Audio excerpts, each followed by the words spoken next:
días, Inge. Buenos días, Inge. Buenos días, Inge. Inge, buenos días. Buenos días, Inge. Allá Caroche. Bienvenidos. ¿Cómo vamos? ¿Qué tal los cursos? ¿Ha estado cargado más o menos? Muy cargado, Inge. Muy cargado, Inge, muy cansado, Inge. Ya no dan ganas, Inge. Uno se queda dormido.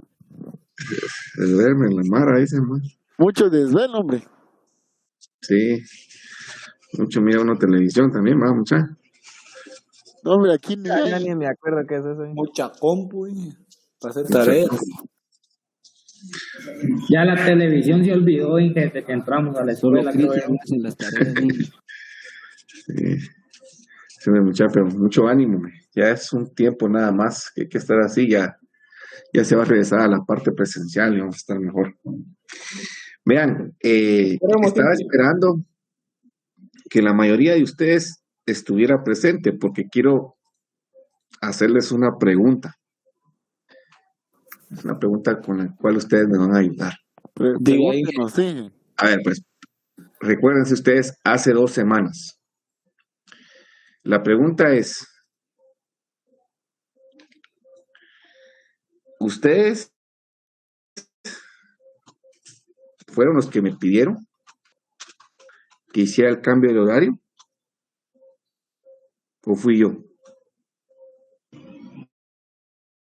Nosotros, ingeniero. Fuimos nosotros. Mira, yo me recuerdo que los de la sección C, bueno, un grupo de la sección C y de la sección D, pues me platicaron que en el horario de 8:30 a 10 que le tocaba a la sección C, también pudieran recibir clases los de la sección D, que les toca un periodo después. Digamos que si la sección C está de 8:30 a 10, la sección D le tocaba, según la programación, de 10:15 a 11:45. Yo me recuerdo que fueron ustedes los que me solicitaron ese cambio. No sé si estoy bien o me equivoco. Sí, ingeniero. Correcto. Sí, ingeniero. Esa es la primera. Ahora le pregunto yo, ¿por qué nos está preguntando esto? Ahí les voy a contar por qué. Pero miren, pues, les voy a contar el milagro, pues no el santo. Va, otra cosa.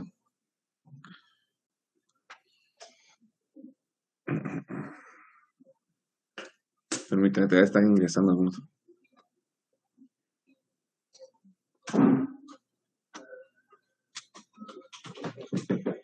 Bien. Ahí sí, ingresando. Va. Otra pregunta que les quiero hacer, muchachos, con toda la sinceridad del caso.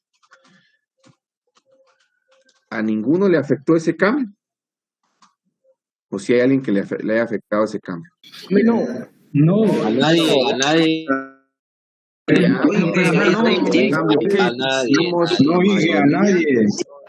Va, pero miren, pues, si a alguien le afectó ese cambio, sin pena que me escriba ahí al WhatsApp privado, entonces vamos a regresar al horario normal. ¿Saben por qué se lo estoy diciendo, muchachos? Porque por ahí anda alguien diciendo que yo cambié los horarios a mi conveniencia. Entonces, yo me quedé así como que se extrañado y le dije a esa persona, mira, yo no he cambiado ningún horario a mi conveniencia. A mí me lo pidieron los muchachos. Entonces, se los estoy contando para estar en sintonía, pues. Porque yo cambié los horarios porque ustedes me lo dijeron y asumo que a nadie le afecta. Cierto, ¿Verdad? Inge, cierto. Entonces, yo siempre voy a hablar con Argelia, ¿va? Le voy a preguntar, mire, Argelia, ¿será que es posible que continuemos con los jóvenes con ese cambio de horario? Si ella me dice, mire, dice que no es posible porque de acuerdo a la coordinación se tiene que cumplir, entonces yo la siguiente semana ya les diría, muchacha, cada quien en su horario y se queda eso ahí como estaba. Pero de lo contrario, muchacha, considero que si a ustedes no les afecta, yo los puedo apoyar, pues enhorabuena, pero sí me molestó eso de un compañero de trabajo que me dijo, mira, vos estás cambiando los horarios a tu conveniencia y eso no es así. claro, él no es ni el coordinador ni nada, pero se los cuento para estar en sintonía, porque yo lo que no quiero es que el día de mañana pues le pregunten a alguien y diga, sí, es que el ingeniero los cambió, pues. Y yo quiero ser claro que no soy yo que los estoy cambiando, que yo los estoy apoyando a ustedes. Y que todos pues están siendo beneficiados con ese cambio. Entonces se los comento. Ya ustedes, si de repente por ahí escuchan a alguien decir, ¿ustedes por qué están cambiando el horario? ¿Por qué no hicieron una carta de autorización? Ya ustedes sabrán quién es el que en algún momento pues nos está cuestionando, porque al final nos está cuestionando a todos. Muy bien. Vamos a... ¿Sí?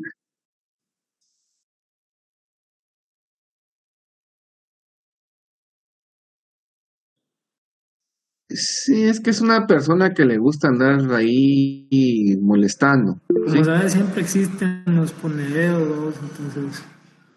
Sí, entonces hay gente que siempre anda buscando problemas. O sea, yo siento que nosotros no tenemos ningún problema, pero como siempre hay por ahí, hay una persona que siempre busca estar buscando la controversia, ¿no, mucha?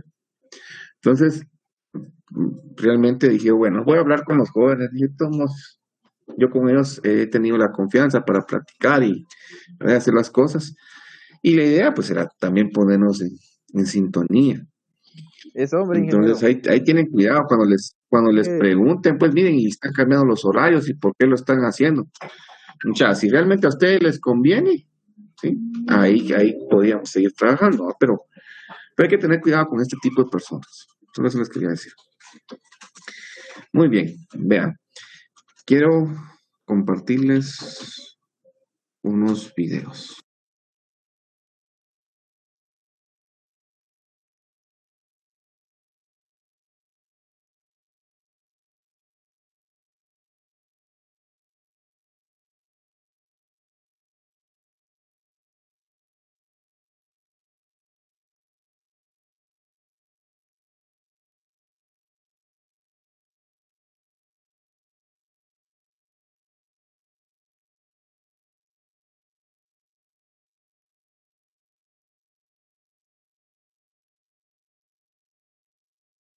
Por favor, ustedes me confirman si escuchan y ven el diaporama que les voy a presentar. Vamos a...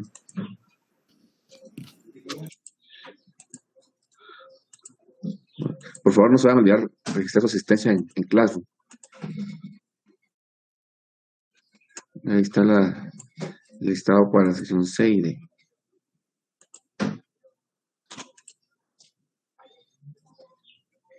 Muy bien. Fíjense que a algunos de ustedes ya les mostré un par de diaporamas que es de la relación del suelo 1 y 2. Vamos a hablarles un poco sobre los elementos del río presurizado. Mire, mire una pregunta. ¿Alguna vez le ha parecido mi asistencia? ¿Querés ver si me ha parecido tu asistencia, decís? Sí, porque yo creo que no le aparece, no sé por qué nunca puedo enviarme asistencia. Lo voy a revisar. Lo vemos después de clase, ¿te parece? Vaya. Y el Departamento de Riego y Drenaje de la Universidad de Concepción presentan el diaporama. No quiero ver aquí cómo estamos.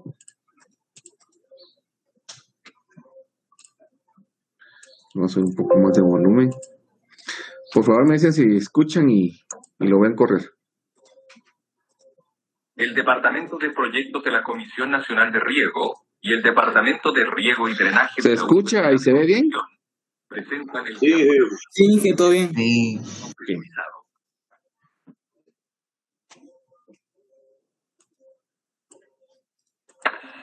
La aplicación del agua por medio de métodos presurizados requiere de la instalación de diferentes equipos. El cabezal de control es el lugar donde se ubica la bomba impulsora del agua, los filtros, controladores de presión, el equipo aplicador de fertilizantes y las válvulas. Es recomendable que este sector esté protegido por una caseta o malla perimetral, con el propósito de evitar robos y daños por animales. Dependiendo de la fuente de energía disponible, es el tipo de bomba que se debe elegir. En los últimos años, se ha hecho muy común el uso de bombas accionadas por motores eléctricos, las que pueden ser monofásicas para motores con potencia de entre 0,5 y 2 HP o trifásicas para motores de mayor requerimiento de potencia. Si en el predio a regar no existe energía eléctrica, es posible el uso de motores accionados por combustibles como benzina o petróleo. Sin embargo, es necesario evaluar la rentabilidad del cultivo a regar, ya que no todos pueden pagar su alto costo de operación. En el mercado existen muchos tipos de bombas. El profesional que elabora el proyecto de riego debe estar capacitado para elegir la bomba adecuada para las necesidades del predio, de acuerdo a los requerimientos de caudal y presión del sector a regar. La selección de las bombas se realiza en base a catálogos y curvas características que relacionan presión y descarga. En los sistemas de riego presurizados, el agua sale a través de pequeños orificios. Por lo tanto, debe estar totalmente libre de impurezas y sedimentos que puedan obstruir los emisores. La limpieza del agua debe ser realizada por filtros, de los cuales existen diferentes tipos. El filtro de arena retiene las impurezas de tipo orgánico, como algas, y de tipo físico, como restos de materiales orgánicos y arcillas. La limpieza del filtro se efectúa por medio de una operación llamada retrolavado. El filtro de malla separa las impurezas de tipo físico como arenas del agua. Su ubicación en el cabezal de control debe ser posterior al filtro de arena. Su limpieza se realiza en forma manual. La estructura principal del filtro es la superficie filtrante, la que está constituida por una malla metálica o de nylon con gran cantidad de orificios. Existen muchos tipos de filtros de malla y su capacidad de filtraje se determina por el número de mesh, la que está en relación al tamaño de los espacios de los filtros. La elección del filtro debe realizarse en base al caudal que se requiere filtrar y al tamaño de las partículas sólidas que contenga el agua de riego. El filtro de anillos está constituido por una serie de anillos plásticos ranurados, los que retienen impurezas de tipo físico como arenas. Su limpieza se realiza en forma manual. Todo sistema de riego presurizado debe poseer al menos uno de estos tres tipos de filtros. Para que un sistema de riego opere en forma adecuada, es importante controlar la presión del agua dentro de él. Los manómetros son instrumentos que registran dicha presión. Las unidades de medidas son libras por pulgada cuadrada, metros de columna de agua o bares. Los manómetros deben ubicarse antes y después de los filtros para determinar cuál es el momento oportuno en que estos necesitan limpieza.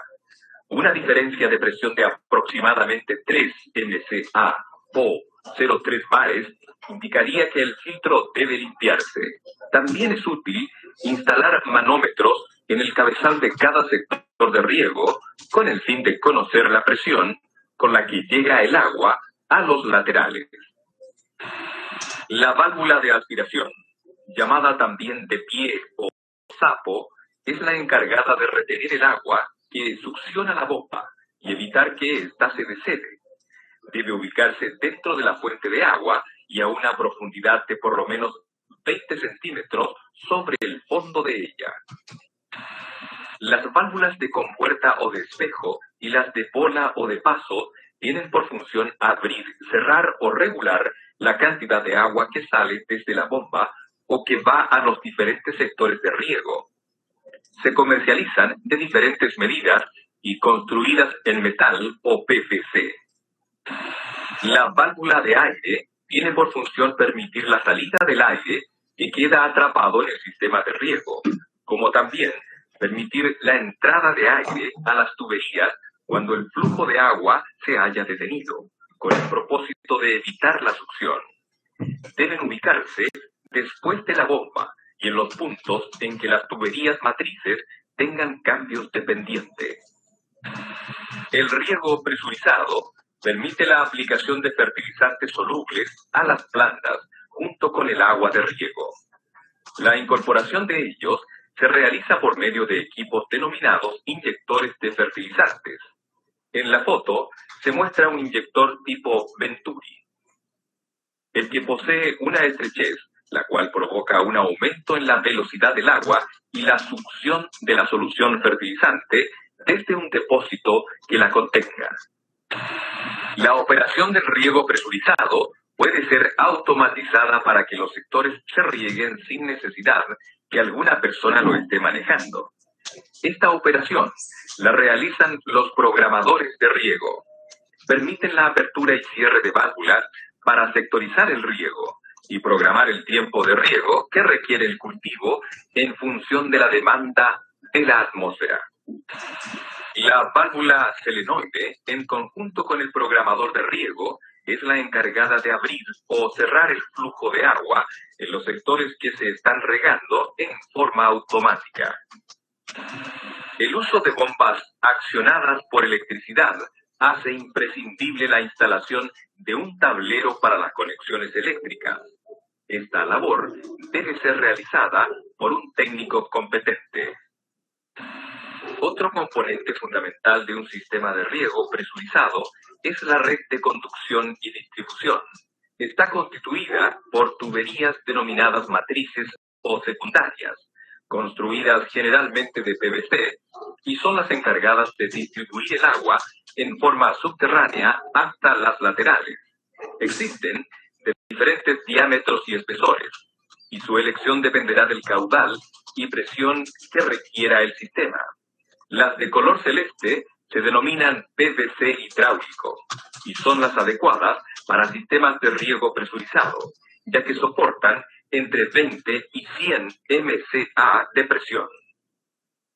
El material constituyente de estas tuberías es fácilmente destruido por el sol. Por lo tanto, es necesario proteger las tuberías expuestas a la luz del sol con pintura o una caseta. En el comercio existe una gran cantidad de accesorios de PVC conocidos como fittings. Entre ellos se encuentran los codos, uniones, Ts, terminales con hilo interior o exterior, reducciones, etc. Estos facilitan la labor de instalación, ya que permiten ubicar la tubería siguiendo las diferentes formas de los sectores a regar. Usar una cantidad exagerada de estos accesorios puede ocasionar una mala utilización de la energía que acciona la bomba. Las tuberías que se ubican junto a los árboles y que llevan los emisores están constituidas por polietileno, conocido comúnmente como planza. Para insertar goteros de tipo botón o microaspersores es necesario abrir un orificio con un sacabocado y luego insertarlos en ellos. También existen goteros que se instalan cortando la tubería y luego se insertan en ella. Los diámetros más comunes usados son media o 3/4 de pulgada.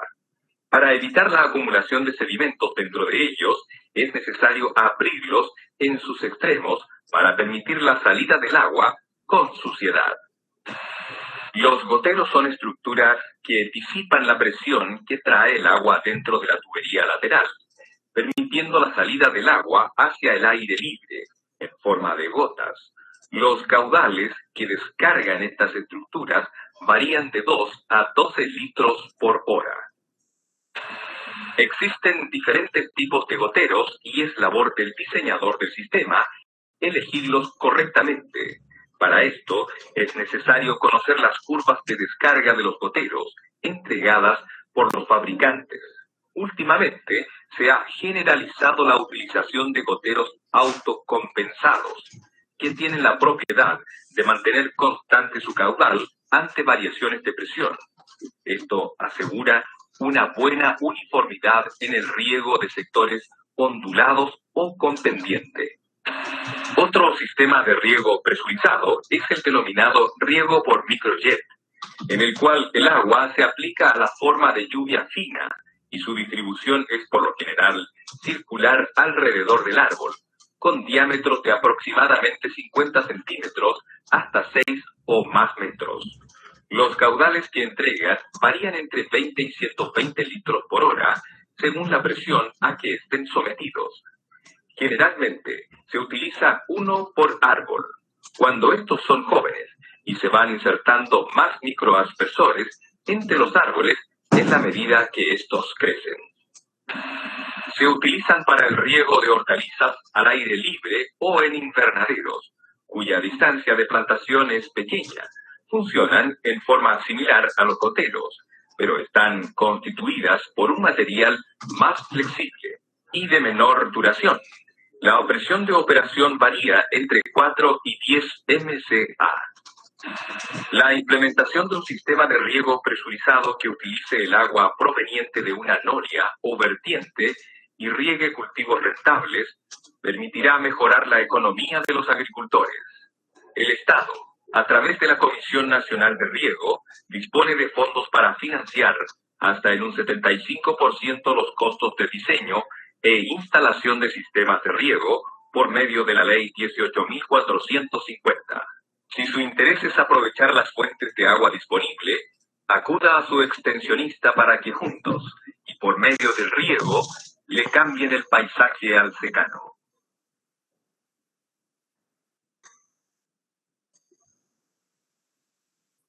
Muy bien. En nuestro caso, pues, el encargado de darnos apoyo en esta temática es el Ministerio de Agricultura, Ganadería y Alimentación, MAGA. De hecho, el MAGA pues ha desarrollado muchos proyectos a nivel nacional desde hace muchos años y sigue contribuyendo pues con el apoyo para los pequeños agricultores, ¿verdad? En la plataforma ustedes van a encontrar ya la presentación, que es la clase 3, donde vamos a ver algunos parámetros de operación, ¿verdad? Vean, es muy importante cuando hablamos de los famosos parámetros de operación, porque estos parámetros no solo uno los toma cuando recién instala un proyecto, sino cuando ya hay un proyecto instalado. Muchas veces nos llevan a un lugar y nos dicen, oye, aquí el sistema de riego ya está instalado, pero tenemos la duda si opera bien. Entonces, para eso nosotros tenemos que medir algunas variables.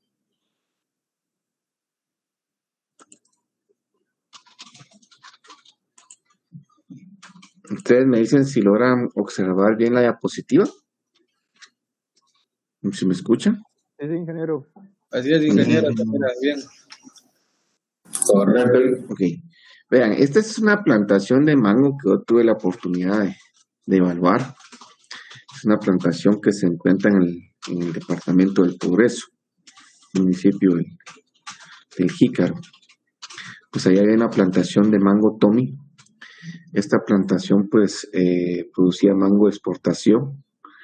Principal mercado en esos años, estoy hablando del año 2007, era Miami, ¿verdad? No sé si continúan con el mismo mercado o se expandieron a otros lugares, pero en esa época ese mango se llevaba a Miami. Algo muy interesante en esta región es de que había mucha evapotranspiración, algo de 6-7 milímetros diarios de evapotranspiración, es bien alta. Y claro, pues había que estar siempre pendientes de estar abasteciendo de la lámina correcta de humedad a todos estos árboles, principalmente cuando ya se estaba llevando a cabo la formación del fruto. Eran árboles que producían frutos con muy buen color, les quiero contar, y también eran bastante dulces los mangos, o sea, tenían un buen porcentaje de grados Brix. Pero cuando uno habla de un sistema de riego, pues puede darse cuenta que al tener un sistema de riego con un suelo fértil, ¿verdad? Podemos llegar a tener definitivamente pues, resultados increíbles. De hecho, cuando uno habla de un sistema de riego, pues se refiere a un conjunto ordenado de elementos que interactúan entre sí con el fin de asegurar la dotación de agua, ¿verdad? A las parcelas o a las plantas. Estos son unos ejemplos, por ejemplo, del cultivo de papa, aquí del lado izquierdo, ¿verdad? Este es cultivo de papa regado con un sistema mecanizado, Y aquí del lado derecho pues tenemos un invernadero, que mediante un sistema por goteo pues se riegan ahí sí que macetas de forma individual para obtener ornamentales, ¿verdad? Vamos a ver. Sí, vean. Y lo interesante de esto, pues, es que tanto estos invernaderos como la plantación que está acá, pues, se encuentra en zonas bastante áridas. Cuando uno recibe cursos, por ejemplo, con los chilenos, con los argentinos, pues ellos trabajan muy bien sus técnicas de riego porque la mayoría de su extensión es un desierto. Ustedes investigan un poco, por ejemplo, de Argentina, casi el 70% es un desierto de su territorio. Nosotros acá pues no tenemos desierto, pero tenemos una zona bastante seca que es el Valle del Motagua, que ocupa varias delimitaciones territoriales de algunos departamentos como El Progreso, Zacapa, ¿verdad? Chiquimula, pues por ahí puede tener, digamos que parte de este corredor seco, pero no es que tengamos un desierto. De hecho, si podemos manejar muy bien esas áreas, producimos productos muy interesantes, ¿verdad? Y ustedes pues no me dejarán mentir. Pero en el caso de otros países donde sí las condiciones son más extremas, pues quiera que no, pues han estado trabajando. Estos campos que están acá son en Israel. Israel tiene una gran cantidad de zonas desérticas. Interesante porque muchos me preguntarán, mire, ¿y de dónde obtienen tanta agua?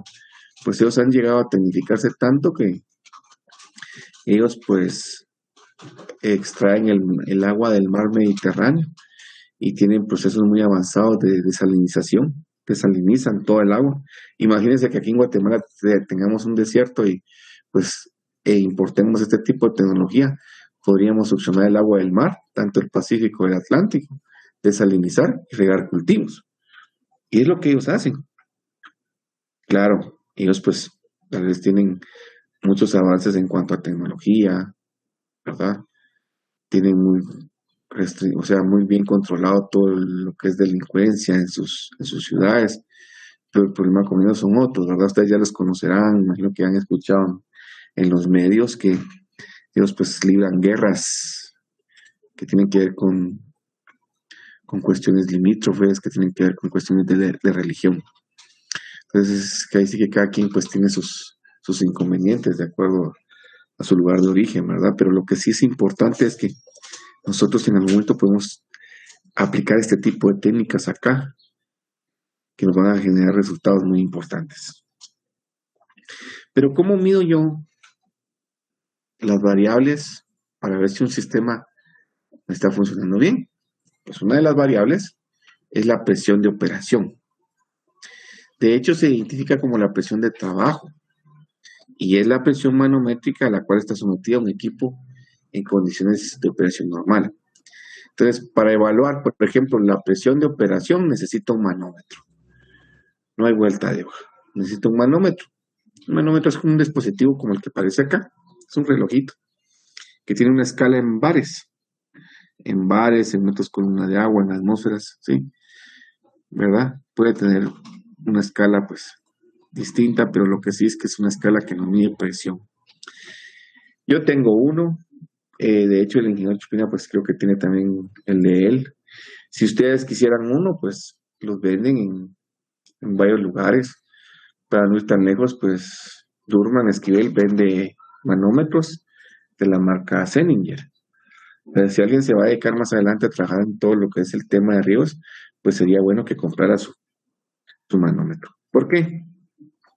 Porque vean, cuando yo voy a evaluar cómo está operando mi sistema de riego, pues yo tengo que hacerlo primero donde está el emisor que le entrega agua al árbol. Entonces, cuando yo compro un emisor, un aspersor, un gotero, el fabricante me dice, mire, para que a usted le funcione bien su aspersor, el agua tiene que llegar a una presión de 20 psi. Claro, puede haber una variación de 18 a 22. Puede haber uno que tenga 22, otro que tenga 18. Pero en promedio usted tiene que que hay un agua a una presión de 20 psi. Entonces, ¿qué hago yo? Bueno, pues desarmo o retiro la parte superior del microaspersor, en este caso, ¿verdad? Y mido la presión a la cual está saliendo el agua. Entonces, si la presión es muy baja, esté saliendo a 10, póngale 12, significa que hay algún problema en mi sistema, que viene desde el bombeo. Tengo que incrementar la presión de salida. O en algunos casos la presión de salida es buena, pero existen fugas y eso permite que el sistema baje la presión. Entonces tengo que revisar si no hay fugas. Pero desde aquí, desde el último punto, la parte final, es donde yo empiezo a determinar si realmente todo está funcionando bien. Entonces, si la presión está bien, pues no hay ningún problema, ¿verdad? En cuanto a los emisores. Pero para que llegue esa agua a esos emisores o a esos aspersores, primero hay una llave de control, que es la que me riega cada unidad de riego. También tengo que medir la presión de la entrada y la salida, porque muchas veces el problema no está en la unidad de riego, o en la parcela de riego. Puede ser que esté antes, o claro, puede ser que esté en la misma parcela. Entonces hay que evaluar, por ejemplo, con cuánta presión está entrando y con cuánta está saliendo. Pero si está llegando bien la presión y está saliendo bien y no está llegando bien al microaspersor, puede ser que la fuga sea en la misma unidad de riego.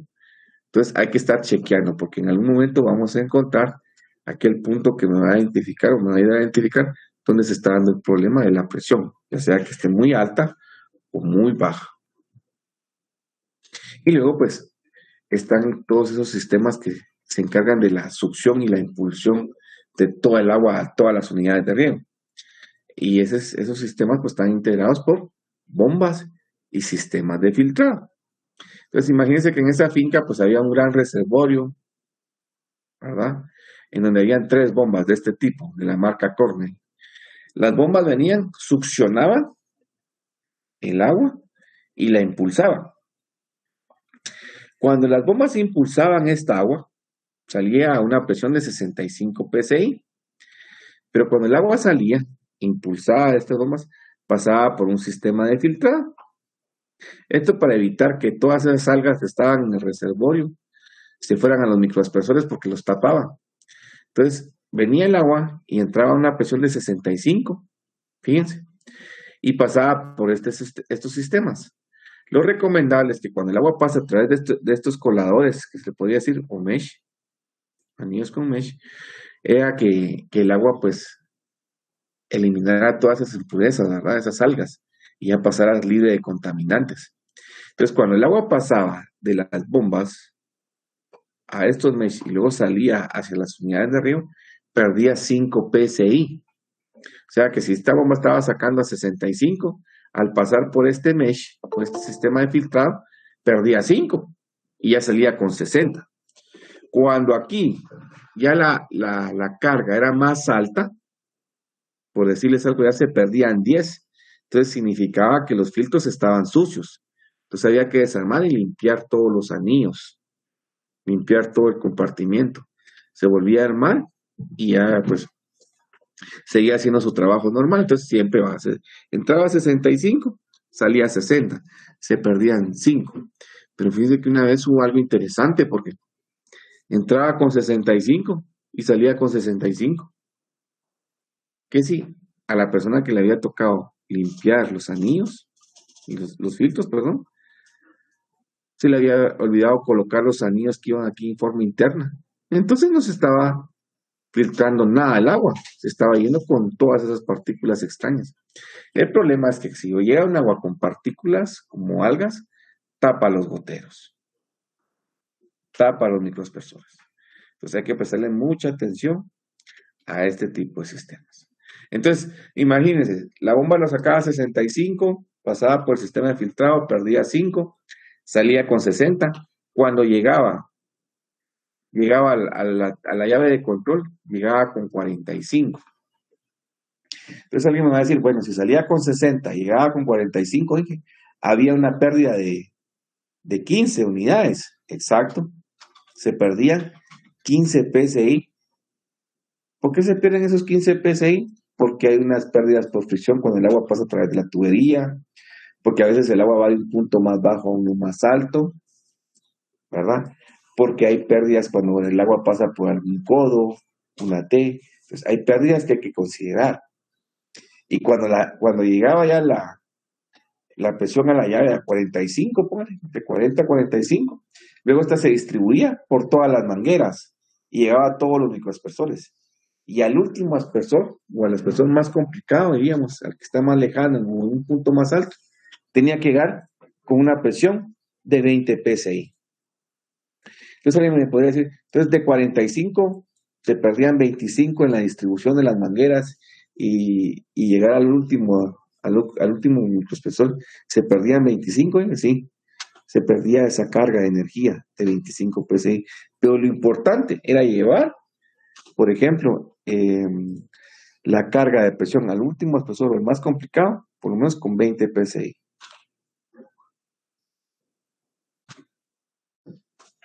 Entonces, dependiendo del caudal que tengamos que transportar en nuestro sistema, así va a ser el requerimiento de la carga.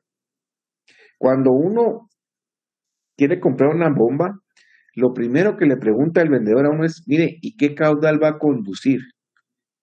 Ah, pues yo quiero conducir, por ejemplo, 5.5 metros cúbicos por segundo. Ah, ok. ¿Y qué carga dinámica necesita vencer?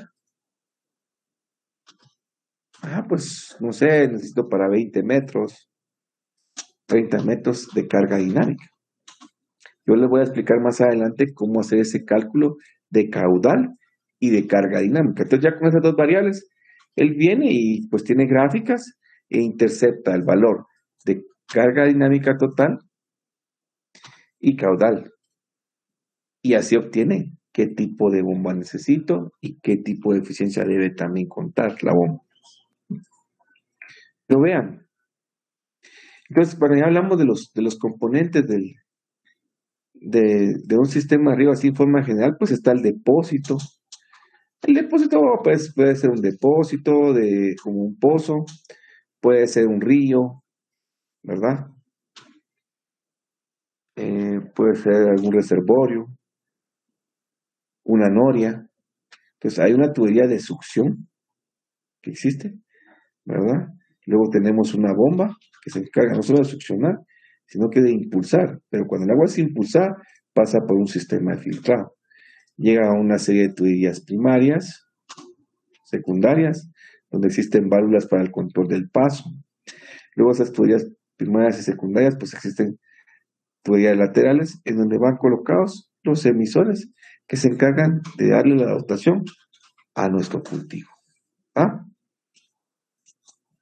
Claro, va a depender del tipo de sistema, los componentes, porque algunos van a llevar goteros, otros microaspersores, otros aspersores, ¿verdad? Existen algunos cambios dependiendo del sistema, dependiendo del cultivo. Pero en forma general, estos son los componentes macro. Y claro, pues, cuando hablamos de un microaspersor, hay que tener en cuenta, pues, cada una de sus partes, ¿verdad? El aspersor se utiliza mucho para riego de frutales, limón, aguacate, naranja, ¿verdad? Mango, que son los más importantes, los que más suenan a nivel nacional.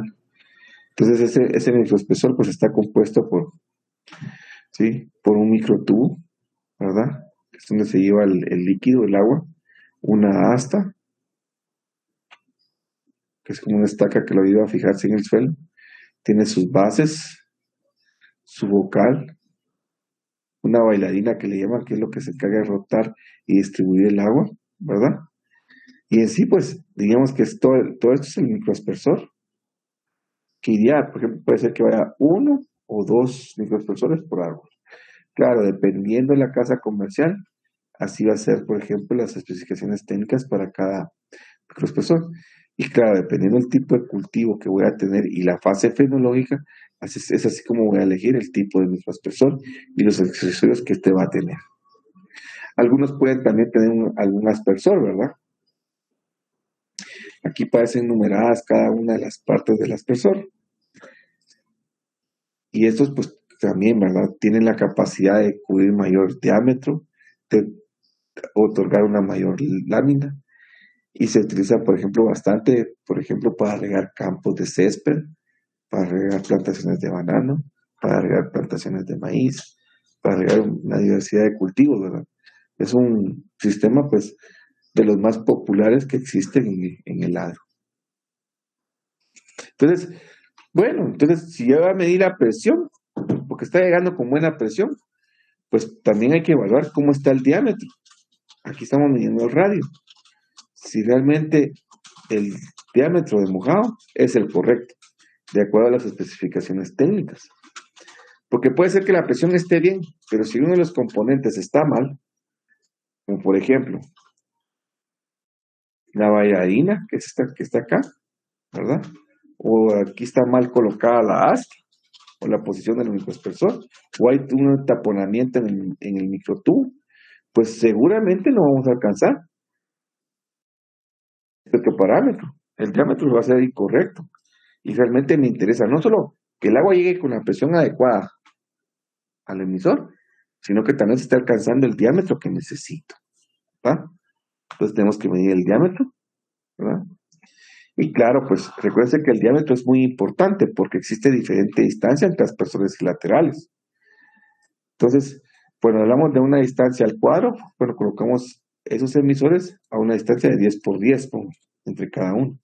O pueden haber también distanciamientos al rectángulo, que la distancia entre aspersores es de 10 y entre hileras de 12 metros.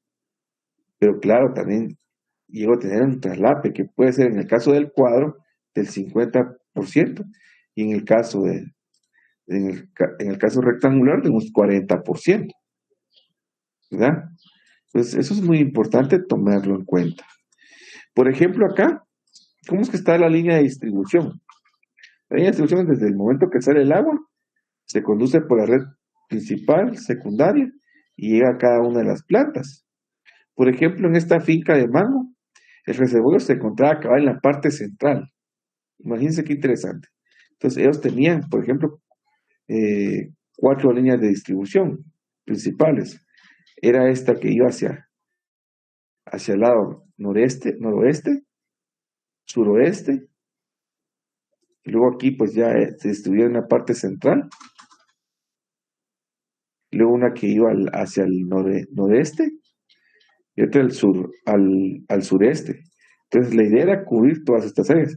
Alguien me va a preguntar, mire, ¿y por qué aquí el límite llega a esta finca hasta acá y aquí no hay nada? Jóvenes, fue complicado todo esto, pero no tenían suficientemente agua para poder regar acá. Entonces tuvieron que eliminar áreas. Complicado, porque vean ustedes, ellos estaban pagando arrendamiento por toda esta área, pero aquí no había mango, tampoco acá. ¿Por qué? Porque el agua no les alcanzaba. Complicado, entonces mucho ojo. No solo tengo que elegir una buena área para sembrar, sino que también tenga suficiente recurso hídrico, suficiente recurso de. Y además tenían algunos problemas sociales también, porque la gente se robaba la fruta. Entonces también eso hay que verlo bien. Son aristas que hay que ir considerando, porque un proyecto muchas veces no es solo, instalemos el sistema de riego. Hay que ver otras cosas también. Y claro, pues hay que tomar también en cuenta el tiempo de aplicación. Si yo sé que mi suelo tiene la capacidad de infiltrar 10 milímetros por hora y le estoy aplicando 20, el doble, seguramente ese excedente pues se va a perder por escorrentía, o en algún momento va a quedar expuesto, se va a evaporar. Entonces tengo que también tomar en cuenta la capacidad de mi suelo de absorber esa humedad que en algún momento puede aplicar. Hay quienes que dicen, sí, es que a mí el ingeniero me dijo que aplicara 20 y en una hora los voy a aplicar. Yo estoy cumpliendo. Y se está aplicando porque llega bien la presión a los emisores, porque también el diámetro se está alcanzando. Entonces yo no tengo ningún problema. Sí, pero usted está aplicando más agua de la que el suelo es capaz de absorber. Entonces podemos perder el agua. Entonces hay que también regirnos con estos otros principios. ¿Ah? Sí. Y aquí hay un esquema un poco más claro de cómo se hace el traslape. Entonces, personas en un acomodo cuadrangular. También existe un acomodo triangular, vea cómo se hace el traslape también, ¿verdad? Y un acomodo rectangular. Podríamos decir que ese acomodo cuadrangular, en mi caso, me parece más eficiente porque es cuando el traslape que se alcanza es más alto. Muy bien. Entonces, vamos a hacer 3 ejercicios, ¿verdad? Vamos a hacer 3 ejercicios.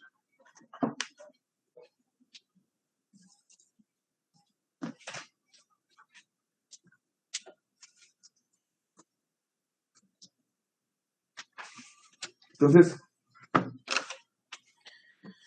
vamos a calcular los factores para convertir de metros cúbicos por hora a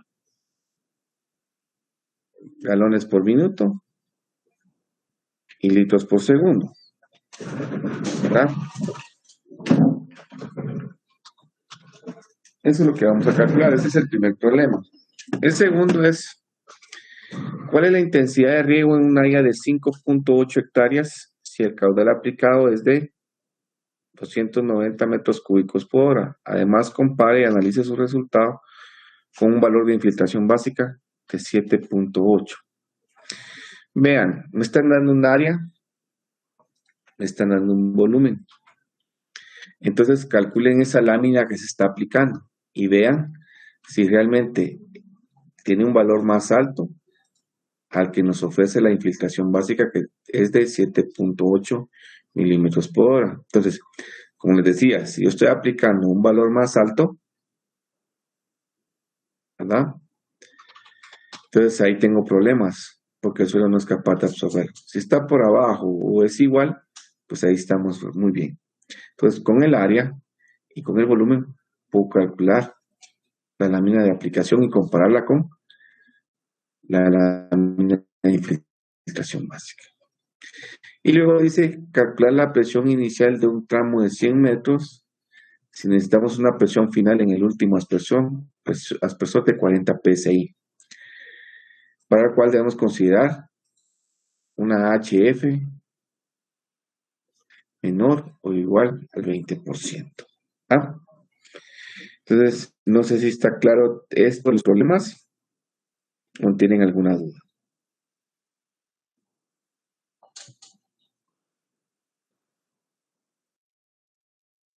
¿Jóvenes?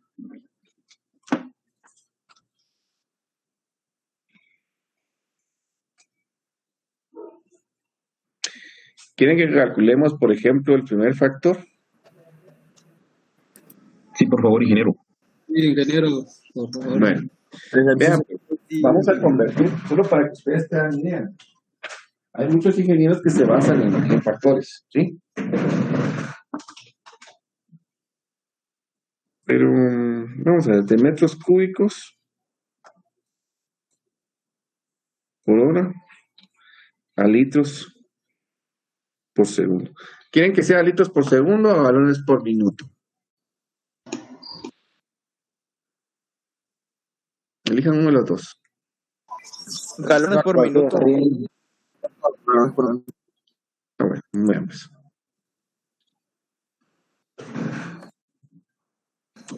No debe ir más litros por segundo, entonces mejor litros por segundo.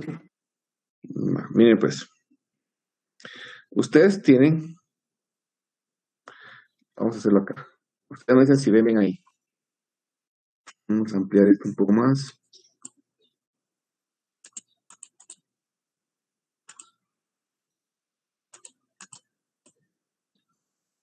Aquí se ve un poco mejor.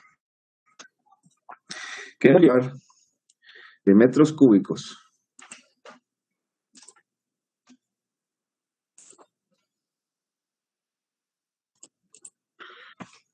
En metros cúbicos por hora, ¿sí?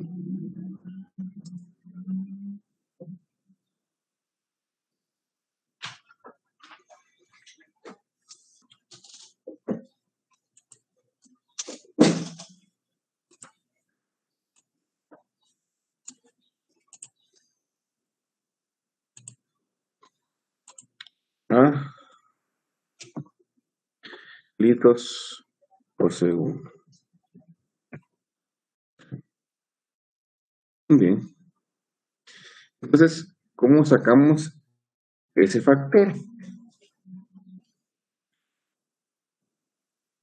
Ustedes saben, ¿sí? Por ejemplo, que un metro cúbico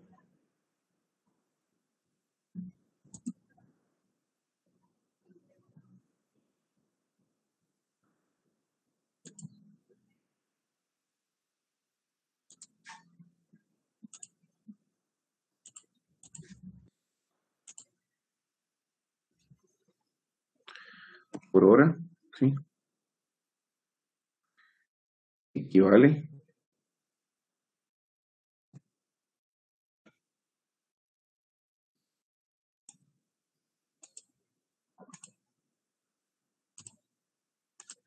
vamos a hacer el ejemplo con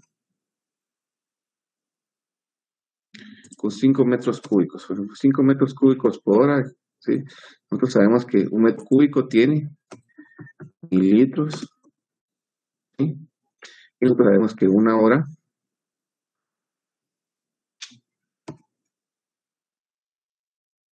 tiene 3600 segundos, ¿verdad? ¿Es así?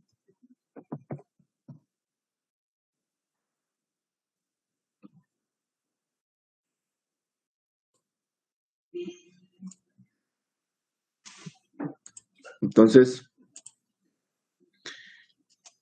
si empezamos a trabajar por estequiometría, entonces yo sé que, por ejemplo, tengo que pasar 5 metros cúbicos por hora. Yo sé que un metro cúbico tiene 1000 litros y que una hora tiene 3600 segundos. ¿Ah? Entonces, eso me tiene que dar igual a ¿cuánto? 5 por 1000 dividido 3600, ¿cuánto les da? A ver, vayan haciéndolo ustedes. 1.39. 1.39, ¿qué? Litros por segundo. Litros por segundo. Litros por segundo. ¿Verdad? Esta sería la respuesta. Si trabajamos por estequiometría, ¿va? Claro. Vamos a ver si puedo insertar aquí algún tipo de... Estoy haciendo acá, pero... A ver. Entonces... Vamos a ponerle otro color a esta vaina. Uno rojo. Vamos a ver. Un poco más grueso. Aquí está. Aquí vamos a copiar. Vamos a pegar varios. Entonces aquí sería horas se va con, perdón, metros cúbicos se va con metros cúbicos, ¿sí? Horas se va con horas y luego solo me queda litros por segundo. Ahora yo les pido saquen el factor. ¿Cuál sería el factor? Dividan 1000 dentro de 3600. ¿Cuánto les da? 0.278. 0.278. ¿Okay? ¿Así sería?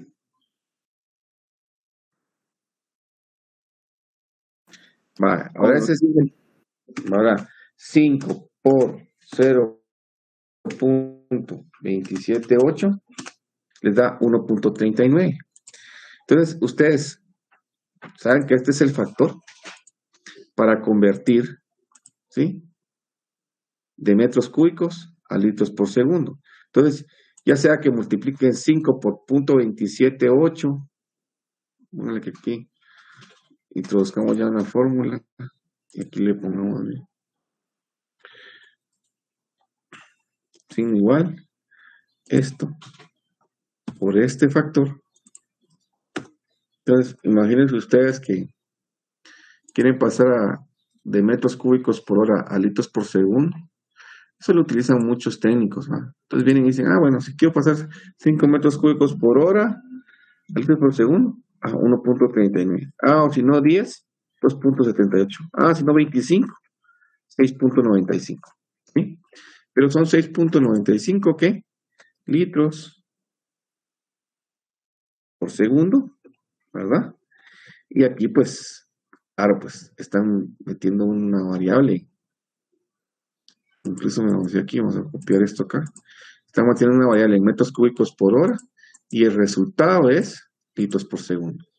¿Por qué? Porque tienen un factor que ustedes ya lo calcularon, ¿verdad? El factor es de 0.278. Entonces, calculen ese factor, bueno, para galones por minuto, ¿verdad? Calculen ese factor para galones por minuto. Y también calculen para otro tipo de dimensionales. Galones por minuto, galones por hora, galones por segundo, litros por hora. Pueden determinar varios de estos factores que ustedes necesiten. Entonces, claro, yo aquí en el ejercicio solo les pedí 2, pero ustedes pueden calcular más. Ahora acá, pues como les decía, les doy un área, les doy un volumen, determinen la lámina que están aplicando y compárenla con el dato de infiltración básica. Luego aquí dice que tenemos que determinar la presión inicial de un tramo de 100 metros. Si necesitamos una presión final en el último aspersor de 40 psi, pues eso está sencillo. Es una regla de 3, ¿verdad? ¿En qué consiste esa regla de 3? A ver, hagamos un esquema. Vamos a ver. Tenemos...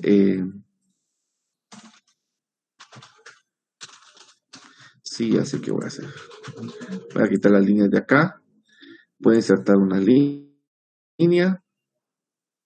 Vean qué interesante esto. Tiene un punto de partida, un punto final.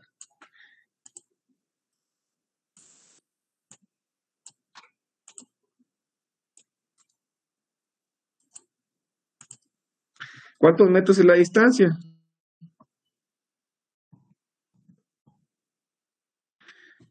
Distancia, 100 metros. Eso dice, ¿verdad?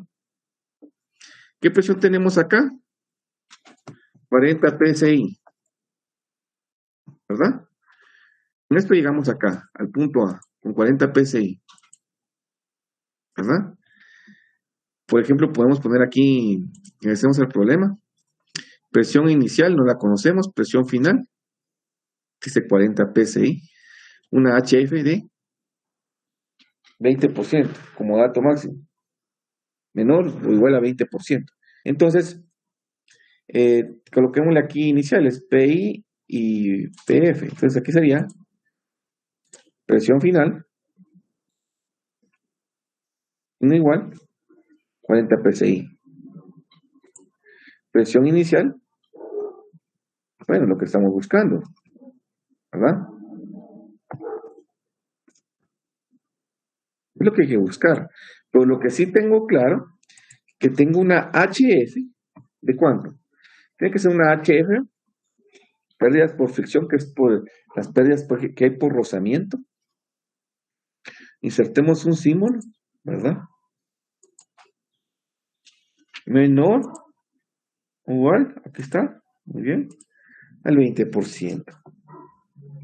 Muy bien. Entonces, una regla de 3, ¿verdad, jóvenes? No está complicado, es una regla de 3. Determinen cuál es la presión inicial. ¿Sí está claro esa parte? ¿Alguna duda? ¿Jóvenes? No, Inge. Muy bien, entonces van a hacer esos ejercicios, por favor, y los van a adjuntar en la plataforma. Vamos a ver. Por cierto, ahorita vamos a aprovechar para ver cómo están con la asistencia. Entonces, aquí, parámetros de operación. ¿Sí?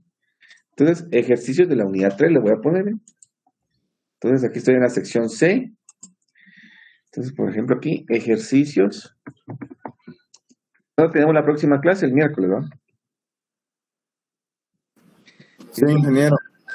Ejercicios de la unidad 3, ¿verdad?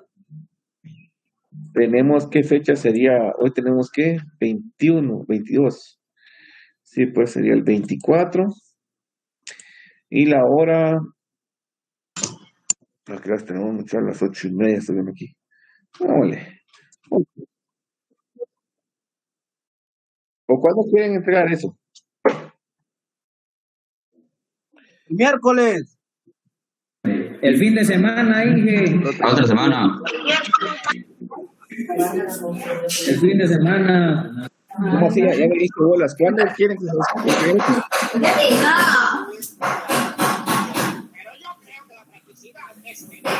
Dejémoslo para el fin de semana, Inge. Ahí lo voy a poner para el viernes, pues. Vamos a ver. Gracias, Inge.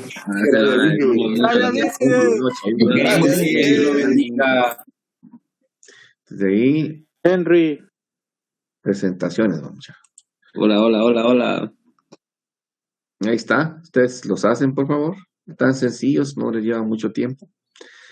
¿Verdad? Ahí está.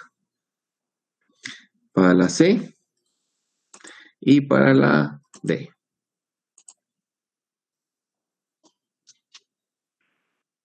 Y tarea. ¿Sí?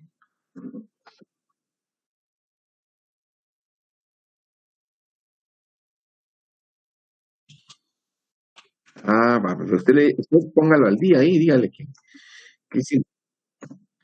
Cuéntele ahí, mire, fíjate que hicimos esto. Me dejaron una tarea ahí. Sí, muy bien, entonces 26. Ahí está, 23:59. Presentaciones. Vamos a ver. Asignar. De hecho, ahorita todavía hay unos minutos, eso lo pueden hacer mucha de una vez. Aquí lo voy a bajar, ahí lo ponen. De una vez hagan los ejercicios, ya casi que les ayudé a resolverlos yo. Aquí están. Ahí. Fíjense, porque ahorita tenemos todavía unos minutos. 25 minutos, eso lo va a hacer de una vez. Para mí que de una vez lo suban. Y lo pongan. ¿Cuántos ejercicios son, ingeniero? El viernes, Inge. ¿Saben qué? El miércoles, Una vez el háganos viernes. ahorita, 20 minutos. Pero igual si no lo terminamos, ahí tenemos chancecito para el Sí, viernes, ingeniero, ¿va? ocurren problemas de conexión a veces. Yo cuando llevo la maestría, muchas veces me dejan tareas así, de una vez las hago y las subo, porque si no paso con el estrés ahí estarlas subiendo después. Para mí que lo hagan. Pero ustedes no ponen a hacer limpieza ahí. Ella tiene más conocimiento. Usted es gallo, Inge. Hoy la Va, chacha. y tengo que escuchar el viernes. Vamos Sí, a ver. hombre. La limpieza, Inge, la limpieza. Yo me imagino que sí han de pasar ocupados con la limpieza. Aquí en la red sí tenemos que hacer limpieza. No, hombre. Ya va. Bueno, muchachos, entonces Los sí, baños, esa sería la clase de hoy. Papo Ya Inge. unos minutos. No sé si alguien tiene alguna duda. No, Inge, muchas gracias por todo. ¿Quién me estaba platicando? Ya? ¿Quién me estaba platicando de la asistencia? Gracias, Inge. Y piña. Niña,